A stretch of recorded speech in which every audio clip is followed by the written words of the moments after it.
ليه في أيام في الشهر بتحسي إنك بكامل قوتك وبتقدري تكسري أوزان بسهولة، وأيام تانية نفس الوزن بيحسسك إنك بتشيلي جبل؟ ده مش ضعف ولا دلع، ده تغير فسيولوجي كيميائي وتغير في الهرمونات الداخلية لجسمك لازم تفهميها. الدورة الشهرية دورة هرمونية كاملة متقسمة لمرحلتين. المرحلة الأولى فوليكولار فيز، ودي بتبدأ من أول يوم التبويض، وهنا هرمون الأستروجين هو البطل.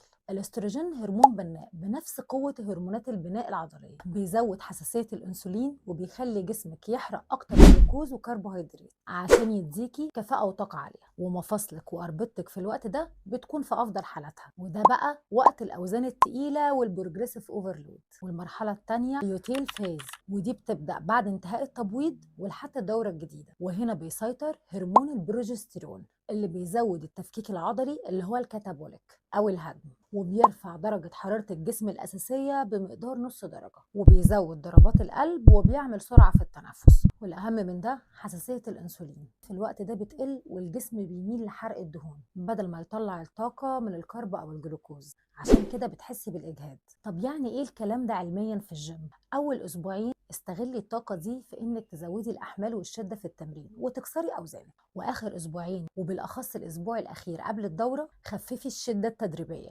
وركزي على زيادة الفوليوم بأوزان خفيفة أو تمارين استشفاء، واعتمدي على الدهون الصحية والكرب المعقد علشان تظبطي السكر في الدم. لما تفهمي جسمك هتبطلي تحاربيه وتلومي نفسك. احفظي الفيديو ده وابدأي اربطي جدول تمرينك بتقويمك الهرموني من الشهر ده، وابعتيه لصاحبتك اللي بتبطل تنزل جيم طول الأسبوع بتاع البريد.